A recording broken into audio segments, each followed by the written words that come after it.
So in your book, since it was first issued, now being reissued, Dave, Brazil's Dance with the Devil, World Cup, the Olympics, and the fight for democracy, what has changed? Huge changes. I mean, the number one change is economic contraction in the country and what that has done to all of the political players that I talk about in this first edition. Because when Brazil's Dance with the Devil came out, the World Cup was right in front, and there was this sense of uncertainty and unease in Brazil.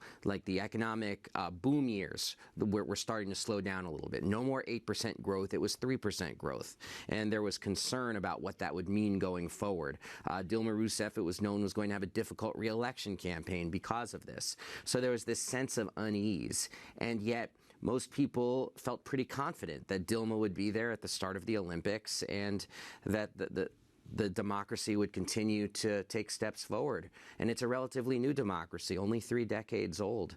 And so it's stunning to me how much has changed in that time. And that's the main difference, is that all of the Olympic promises that were made are now just like confetti on the floor, basically.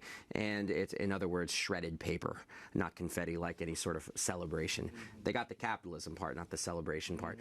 And and economic contraction, in one respect, is an excuse, but to me, it also points to how toxic the Olympic planning can be, because they lock into these price norms and say, this is what needs to be spent, this is the security that we demand. And so no matter what else is happening in the country, like the Zika virus, for example, I mean, healthcare has been cut dramatically, first under Dilma, and now it's going to be cut more under Temer while they're trying to deal with this.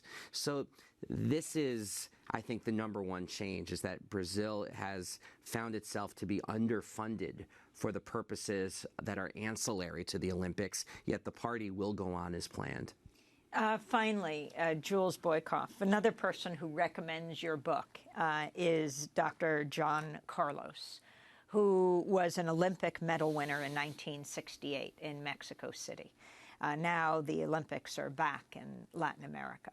John Carlos, so famous, and Dave, who wrote a book with him, knows so well for putting his hand up in the Black Power salute as he stood on the medal stand and didn't wear shoes in solidarity with the poor. Can you talk about when he says, Jules Boykoff tells Olympic history that simply hasn't been told, if we're going to have a more just future, we need to have an honest accounting of the past.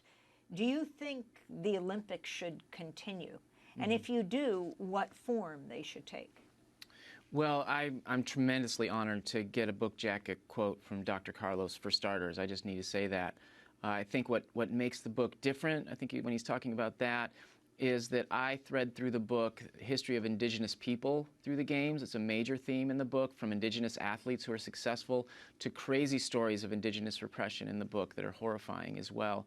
I also talk a lot about athlete activists such as himself, and activist movements who version up to challenge the games in certain ways. Before you move forward, just so it's not a side note, the thread of indigenous activism, of the athletes as well as the resistors, can you share some stories? Well, sure. So I talk about athletes who did amazing work, indigenous athletes. Jim Thorpe, for example, at the 1912 Olympics, Sack and Fox and Potawatomi, Native American from the United States, who was the athlete of the 1912 Stockholm Games. And so I talk about the details of that. Then there's some of the seamier underbelly history as well, where in the 1904 Olympics, which were held in St. Louis, there was an adjunct event to the Olympics called Anthropology Days.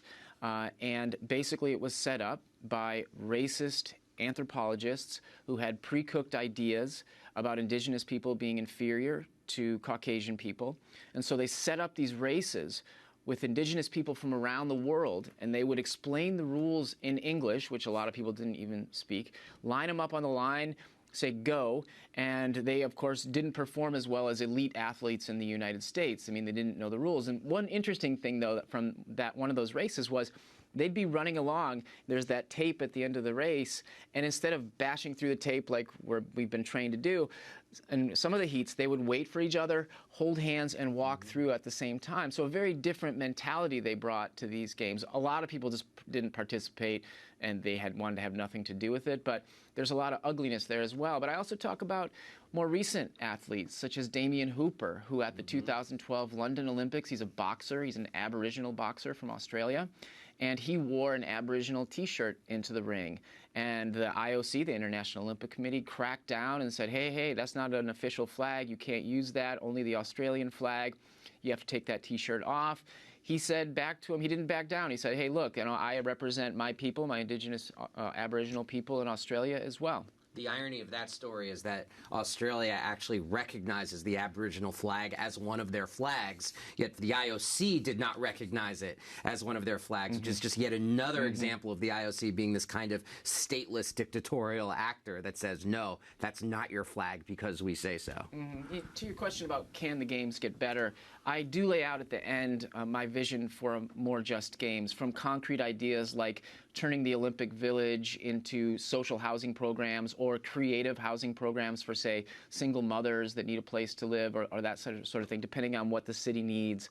I talk about how we need to get rid of this sort of economic etch-a-sketch model of the Olympics where you say one number is what it'll cost at the beginning and then you shake it up and get a brand new number on the backside, like lowballing's become basically a new Olympic sport.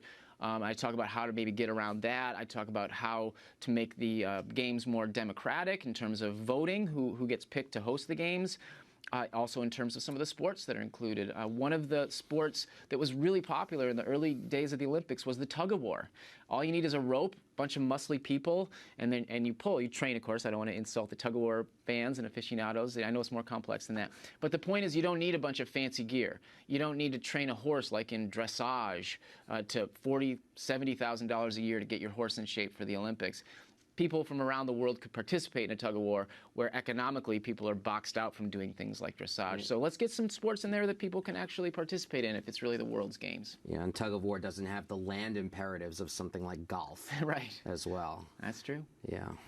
Well, we're going to leave it there, but we'll continue, of course, to cover these issues. I want to thank you, Dave Zirin, author of Brazil's Dance with the Devil, the World Cup, the Olympics, and the Fight for Democracy, and Jules Boykoff, your new book just out.